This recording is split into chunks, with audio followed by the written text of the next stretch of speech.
I was just a hard-working software engineer who thought he had found his forever person. For 5 years, Jessica and I built what I believed was the perfect marriage. Our home in Seattle became our sanctuary as we chased our dreams together. The past year had been filled with anticipation as we tried for a baby, tracking ovulation, and planning for our future family.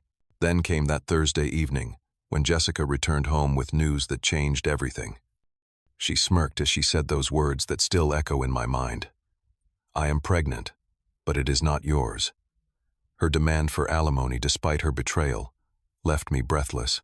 Before I tell you how I made my cheating wife's world come crashing down, drop a comment letting me know where you're watching from. Hit that like button if you've ever had someone betray your trust, and subscribe to join our community of survivors. My name is Franklin, a 32-year-old software developer, born and raised in Seattle. Life had been following a predictable path until that fateful day when I met Jessica at my college buddy Mark's wedding reception. She was a bridesmaid, 28 years old with captivating hazel eyes and a laugh that made everyone around her smile. Our conversation started over a disputed piece of wedding cake and lasted until the venue staff began clearing tables. There was an immediate connection that I had never experienced before. After exchanging numbers, our relationship blossomed rapidly. We shared so many dreams, building successful careers, traveling to at least 20 different countries, and eventually raising a family together. Jessica's ambition matched mine, making her the perfect partner for the life I envisioned. Her background in marketing complemented my technical expertise, and we often joked about starting our own company someday. Just 1 year after meeting, I proposed during a weekend trip to the Oregon coast. The sunset provided a perfect backdrop as Jessica said yes with tears streaming down her face. Looking back, I sometimes wonder if any of those tears were genuine. We were married in a modest ceremony surrounded by 60 of our closest friends and family. Her parents flew in from Minnesota, and my family showed up in full force to welcome Jessica into our fold. Everyone commented on how perfectly matched we seemed, how our vows brought them to tears. We were the couple others looked up to the relationship goals among our friend group. After saving diligently for 2 years, we purchased our dream home in a quiet suburb 20 minutes from downtown Seattle. 3 bedrooms, a spacious backyard, and a kitchen Jessica immediately fell in love with. We spent weekends painting walls, planting a garden, and making the house truly ours. It was supposed to be where we would raise our children and grow old together. The first 3 years of our marriage were everything I had hoped for. We took trips to Hawaii, Mexico, and Europe, documenting our adventures and creating memories. My career at Tech Future was advancing steadily, and the promotion to senior developer came with a substantial raise that allowed us to accelerate our savings goals. Jessica was thriving in her role as a marketing executive at Cascade Innovations, receiving praise from her superiors and even winning a regional marketing award. Our discussions about starting a family began casually at first. Comments about our friends having babies and how cute our kids would be someday gradually evolved into serious planning. 3 years into our marriage, we made the decision to actively try for a baby. Jessica seemed as excited as I was, researching ovulation, tracking apps, and prenatal vitamins. We transformed one of our spare bedrooms into a potential nursery, leaving the walls blank but discussing color schemes and themes for when the time came. The first few months of trying were filled with anticipation and hope. Each negative test was disappointing, but we reassured each other that these things take time. I bought Jessica flowers after each disappointment, promising that our time would come soon. She would smile and agree, but looking back, I should have noticed how those smiles never quite reached her eyes. About 6 months before everything fell apart, subtle shifts began appearing in our relationship. Jessica started working later hours, claiming big projects and demanding clients required her presence at the office. Weekend commitments with new friends from work became regular occurrences, though I never seemed to meet any of these supposed colleagues. When I suggested joining her sometime, there was always a reason why it would not work out. Her enthusiasm for our baby plans dwindled gradually. The ovulation app notifications went unchecked. The prenatal vitamins sat untouched in the bathroom cabinet. When I brought it up, Jessica would dismiss my concerns, saying she was just stressed from work and needed to focus on an important campaign. "You are being paranoid." Franklin became her standard response whenever I questioned inconsistencies in her stories or expressed concern about her changing behavior. Not everything is about you and your need for attention. One evening, while Jessica was showering, a notification lit up her phone screen. The brief preview showed a message from someone named Adam. "Cannot wait to see you tomorrow. Last time was amazing." When Jessica returned to the room and found me staring at her phone, she quickly snatched it away, claiming Adam was a new client she was meeting for coffee to discuss strategy. Something in her defensive posture told me there was more to the story, but I chose to believe her explanation. The distance between us grew wider with each passing week. Jessica became increasingly protective of her phone, changing her password and keeping it face down whenever she was home. Her laptop suddenly acquired a password, something she had never needed before. Our communication deteriorated into superficial exchanges about household chores and schedules. Each attempt I made to discuss our relationship problems was deflected with accusations about my ridiculous insecurities and controlling behavior. For our 5th anniversary, I made reservations at the upscale restaurant where we had celebrated our first date. I bought her a necklace with a pendant symbolizing infinity, hoping to reconnect and remind her of our commitment to each other. Throughout the dinner, Jessica checked her phone, repeatedly responding to texts with smiles that were never directed at me. When I presented the gift, she thanked me politely, but without the enthusiasm that had once characterized our relationship. The necklace went into her jewelry box and never appeared around her neck. Despite these warning signs, I continued hoping things would improve. I blamed work stress, the pressure of trying for a baby, and my own expectations for our growing disconnection. My heart refused to acknowledge what my mind increasingly suspected. The confirmation came unexpectedly when I ran into Melissa, one of Jessica's co-workers at the grocery store. Making casual conversation, I mentioned Jessica's late nights at the office. Confusion crossed Melissa's face as she explained that their department had actually been quiet recently, with most people leaving by 5. She also mentioned that Jessica had missed several team events she claimed to have attended. My stomach knotted as Melissa innocently dismantled the elaborate fiction Jessica had been constructing. The evening that shattered my world began ordinarily enough. I had prepared dinner, something I found myself doing more frequently, as Jessica's arrival times became increasingly unpredictable. When the front door finally opened at 8:15, I was surprised to see Jessica looking unusually energized. There was a glow about her that I had not seen in months. "I have some news," she announced, dropping her purse on the counter and pouring herself a glass of water instead of her usual wine. My heart leapt with hope. After almost a year of trying, could this finally be the moment we had been waiting for? The timing seemed strange, given our recent distance, but perhaps this was exactly what we needed to find our way back to each other. "I am pregnant," Jessica stated flatly, a small smirk forming at the corner of her mouth. For one beautiful, fleeting moment, joy coursed through me. I stepped forward, arms outstretched, to embrace her words of celebration forming on my lips. Then she delivered the blow. "But it is not yours, Franklin." Those 5 words stopped time. My arms fell limply to my sides as her statement echoed in my ears. "Not mine. Not mine." The room seemed to tilt as my brain struggled to process what she was saying. "What do you mean?" I finally managed to ask, my voice barely audible. Jessica's expression showed no remorse, as she explained that she had been seeing her gym trainer Adam for the past 8 months. The baby was his, confirmed by the timing of their relationship. The calculated way she delivered this information made it clear she had rehearsed this moment. "I never wanted children with you," she continued, twisting the knife deeper. "I only pretended to try because I knew how important it was to you. I have been on birth control the entire time." My legs weakened, forcing me to sink into a kitchen chair. Every memory of our fertility journey flashed through my mind. The disappointment with each negative test, the research into potential fertility issues, the temperature tracking and scheduled intimacy. All of it had been a charade. "I want a divorce," Jessica stated, crossing her arms over her stomach protectively. "And I expect full alimony." The audacity of her demand cut through my shock. "Alimony? After you cheated on me? After you lied about wanting children with me?" Jessica's laugh was cold, lacking any trace of the woman I thought I had married. "Yes, Franklin. I have been the primary breadwinner for the past 2 years. My salary exceeds yours, and I have made sacrifices for this marriage. The fact that I am carrying another man's child is irrelevant to the financial aspects of our divorce."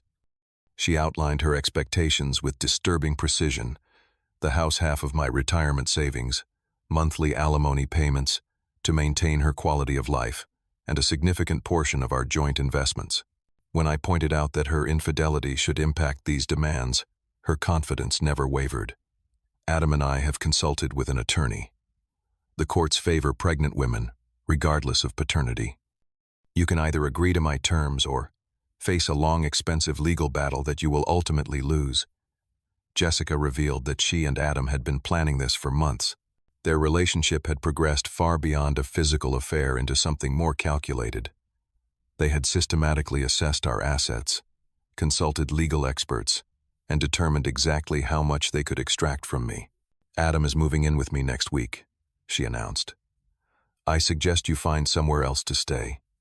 My lawyer will be contacting you with the paperwork." The ultimatum hung in the air between us: surrender everything we had built together, or face a legal battle that would drain me financially and emotionally.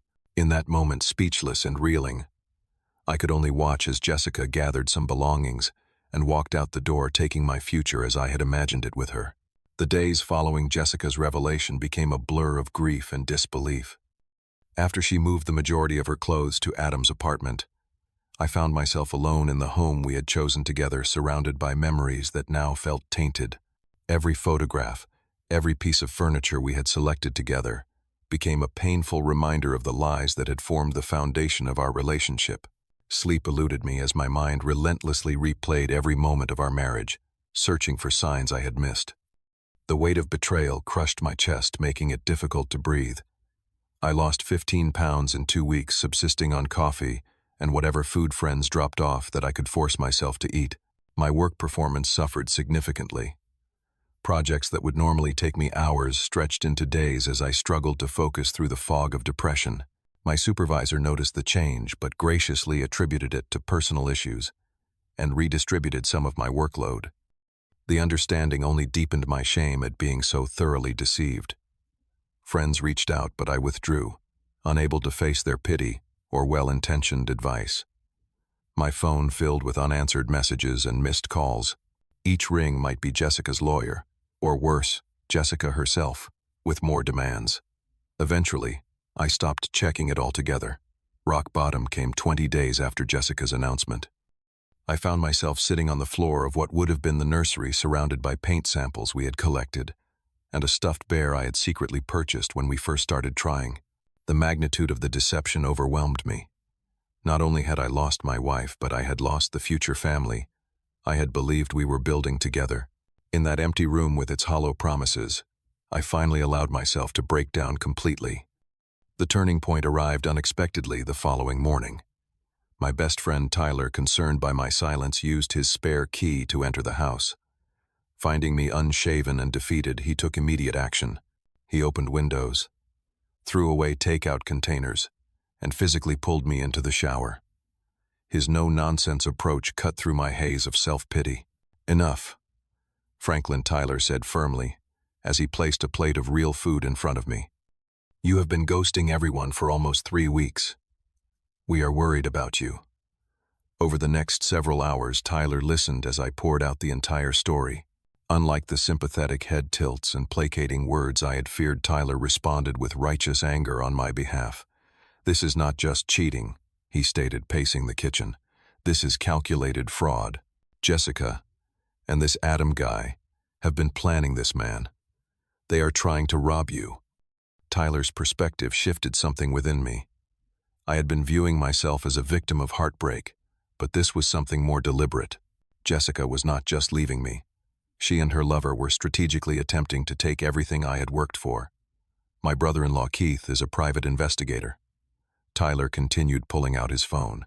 "He deals with cases like this all the time. Let me call him." The conversation with Keith the following day marked my first step toward reclaiming control. His professional assessment of my situation was blunt, but clarifying. Jessica's confidence suggested she believed she had covered her tracks well, but overconfidence often led to mistakes. Document everything Keith advised. Text messages, emails, financial statements, anything that shows the timeline of her affair, and any financial irregularities. For the first time since Jessica's announcement, I felt a spark of determination. I would not simply surrender to her demands. There was more to this situation than I currently understood, and I intended to uncover the truth. The attorney Tyler recommended specialized in high-conflict divorces, where infidelity and financial deception intersected. During our initial consultation, Diane Matthews outlined my options with refreshing honesty. "Franklin, based on what you have shared, Jessica is counting on your emotional devastation to push you into a quick settlement," Diane explained. "That is often the strategy in cases like yours. They strike when you are at your weakest." Diane requested complete access to our financial records, explaining that people engaged in affairs often misuse marital funds. With her guidance, I began examining our joint accounts more carefully than I had in years. What I discovered was shocking. Our joint savings account, which should have contained nearly $65,000, was down to $12,000. Jessica had been making substantial withdrawals over the past 6 months, always just under the $5,000 threshold that would trigger a notification to me. When I mentioned this to Diane, her expression grew serious. "This is dissipation of marital assets," she noted, adding it to her growing file. "This will be significant in court." The credit card statements revealed another layer of deception. There were recurring charges for a storage unit I knew nothing about, weekend hotel stays in Portland during her supposed work conferences, and expensive restaurant bills, far exceeding what a business dinner should cost. Most telling were charges from a jewelry store for what must have been gifts for Adam purchased with our joint funds.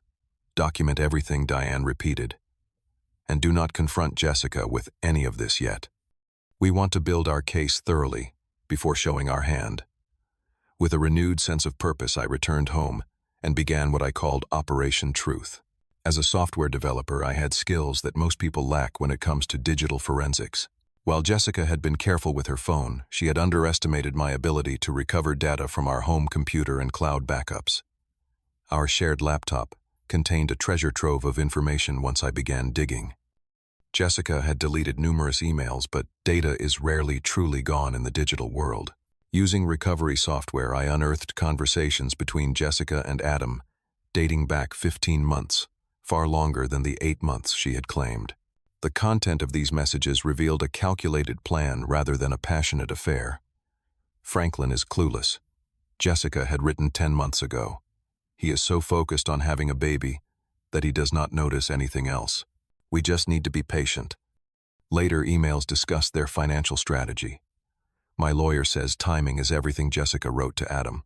"If we play this right, we can secure enough from the divorce to put a down payment on that house we looked at, and still have a comfortable cushion." The most painful discovery was a message from 7 months ago. "I stopped taking birth control pills last week. Franklin thinks we are trying for a baby. But with the schedule I have created, I am only with him during non-fertile times. When I get pregnant with your baby, he will believe it is a miracle after so much trying." Each revelation fueled my determination. This was not simply a marriage that had fallen apart or a wife who had strayed. This was a coordinated effort to manipulate me emotionally and financially. The digital evidence extended beyond emails. Photos recovered from deleted folders showed Jessica and Adam together on trips she had claimed were work-related. There were images of them in Hawaii, when she was supposedly at a marketing conference in San Diego, and weekend getaways to cabins, when I thought she was on retreats with female friends. Working with the forensic accountant, Diane recommended we traced the money Jessica had been withdrawing from our accounts. Nearly $40,000 had been funneled into a private account opened 6 months earlier. This account had Jessica's name and Adam's as a secondary user. Additionally, we discovered Jessica had been submitting inflated expense reports to her company claiming reimbursement for business meals and travel that were actually personal expenses related to her affair. She had effectively been using company resources to fund her relationship with Adam. The extent of her financial deception became clearer when we found credit card statements showing expensive gifts purchased for Adam, using our joint credit cards, a $3,000 watch designer clothes, and even airline tickets for a planned post-divorce vacation to the Bahamas. As we built our case, a new piece of information emerged that changed everything. Through some discreet conversations with Jessica's co-workers facilitated by Keith, we learned that Adam was not just Jessica's gym trainer as she had claimed. He was actually a marketing consultant who occasionally worked with Jessica's company. Their professional relationship had provided cover for their affair, but it also opened a new avenue of investigation. Using my professional connections, I secured records showing Jessica had directed several large company projects to Adam's consulting firm without going through proper bidding processes. For each contract awarded to Adam, Jessica had received a consulting fee deposited into her secret account. This was no longer just a matter of infidelity or divorce. Jessica and Adam had committed workplace fraud and ethical violations that could have serious professional consequences. Armed with this information, I contacted Jessica's company's HR department, anonymously providing evidence of the improper contract awards and kickback scheme. Within days, Jessica was placed on administrative leave, pending investigation. Her panicked call came that evening, the first time she had contacted me directly since moving out. "What have you done?" she demanded, her voice shaking with anger. I remained calm, drawing strength from the knowledge I now possessed. "I have not done anything, Jessica. This is about the choices you made. Please direct any further communication to my attorney." I hung up as she began to protest, feeling a sense of control for the first time in weeks. With Jessica's professional standing in jeopardy, we continued building our legal case. My attorney filed for divorce, citing infidelity and financial misconduct, along with a countersuit for the misappropriated funds. Rather than the quick one-sided settlement Jessica had anticipated, she now faced a comprehensive legal challenge, backed by substantial evidence. As the preliminary hearing date approached, Jessica's lawyer contacted Diane requesting a settlement conference. Their overconfidence had evaporated in the face of our mounting evidence. However, I refused any settlement that involved paying Jessica a single dollar in alimony. After what she had done, I would rather take my chances in court. The pre-trial meeting was scheduled at Diane's office. Jessica arrived with Adam and her attorney, her pregnancy now visibly showing at 4 months. The confidence they displayed walking in suggested they still believed they held the upper hand.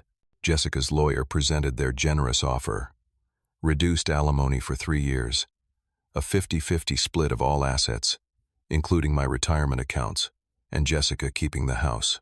In return, they would not pursue additional claims. Diane listened politely, then calmly placed a thumb drive on the conference table. "Before we respond to your offer, I believe you should review these materials," she said, sliding the drive toward Jessica's lawyer. "They contain evidence of financial fraud, misappropriation of marital assets, and workplace ethical violations that constitute criminal behavior." As Jessica's lawyer reviewed the files on his laptop, I watched Jessica's expression shift from confidence to concern to fear. Adam, seated beside her, began to physically distance himself, sliding his chair slightly away as the evidence mounted. "I think we need a brief recess," Jessica's lawyer finally said, his earlier swagger completely vanished. When they returned 30 minutes later, Adam was notably absent. Their revised proposal removed all requests for alimony and offered to return the misappropriated funds. Jessica's face was pale, her previous smirk replaced by barely concealed panic. The court ruling came 3 weeks later, entirely in my favor. Jessica was ordered to repay every dollar she had diverted from our joint accounts, plus interest. Her claims for alimony were rejected based on the evidence of her infidelity and financial misconduct. The house was awarded to me as part of the settlement for the financial damages I had suffered. Most satisfying was watching her world collapse in real time. Jessica's company terminated her employment following their internal investigation, citing ethical violations and misuse of company resources. Without her income, and with her professional reputation in tatters, her financial situation deteriorated rapidly. Adam, who had seemed so committed during their affair, abandoned Jessica when she could no longer offer financial benefits.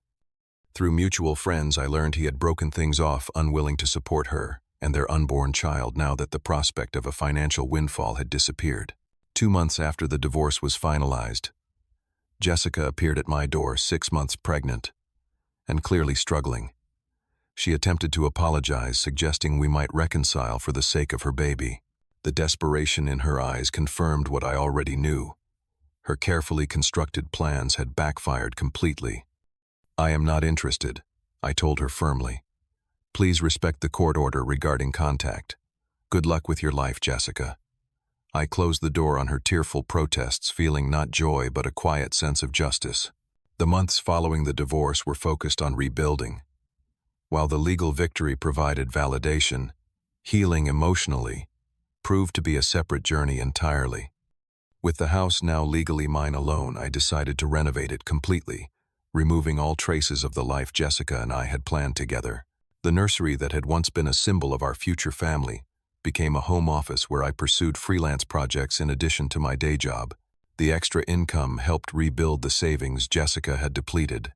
But more importantly, the work gave me purpose during evenings that might otherwise have been consumed by loneliness. My career began to flourish as I channeled my energy into professional growth.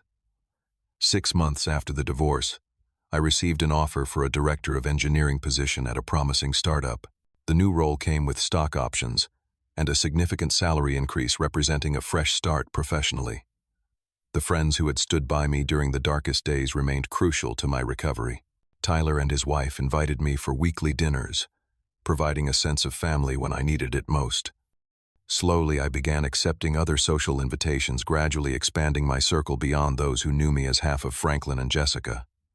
Volunteer work became an unexpected source of healing. On Tyler's suggestion, I began mentoring at a youth coding program on weekends. Teaching teenagers to build their first applications reminded me that I had value beyond my failed marriage. Their enthusiasm and growth helped restore my faith in genuine human connections. The decision to sell the house came 10 months after the divorce. Despite the renovations, too many memories lingered within those walls. The real estate market had improved significantly, providing a substantial profit that I used as a down payment on a modern apartment in a vibrant downtown neighborhood. A complete departure from the suburban life I had planned with Jessica. The first holiday season alone proved surprisingly peaceful. Rather than dwelling on traditions lost, I created new ones. A friendsgiving dinner at my new place, a solo hiking trip during the Christmas break, and a New Year's commitment to moving forward rather than looking back. The journey taught me valuable lessons that I carry forward. I learned to trust my intuition, recognizing that the uncomfortable feelings I had dismissed were actually warning signals worth heeding. Red flags do not look red when viewed through rose-colored glasses, but removing those glasses is essential for self-protection. Documentation became my mantra, not just in legal matters, but in all significant aspects of life. Having concrete evidence had been the difference between justice and victimhood in my case. This approach has translated into more transparent communication in all my relationships, both personal and professional. Perhaps most importantly, I discovered the power of maintaining self-respect, even in the face of betrayal. By refusing to be defined by Jessica's actions and fighting for what was rightfully mine, I reclaimed not just financial assets, but my sense of agency and worth. The support of genuine friends proved invaluable during my darkest moments. Being vulnerable enough to share my pain allowed others to offer meaningful help rather than platitudes. This experience has made me more attentive to others going through difficult times, recognizing that sometimes presence matters more than perfect words. Looking back, I recognize that the collapse of my marriage actually freed me from a deeper deception that might have continued for years. Had Jessica not become pregnant with Adam's child, her manipulation might have gone undiscovered indefinitely.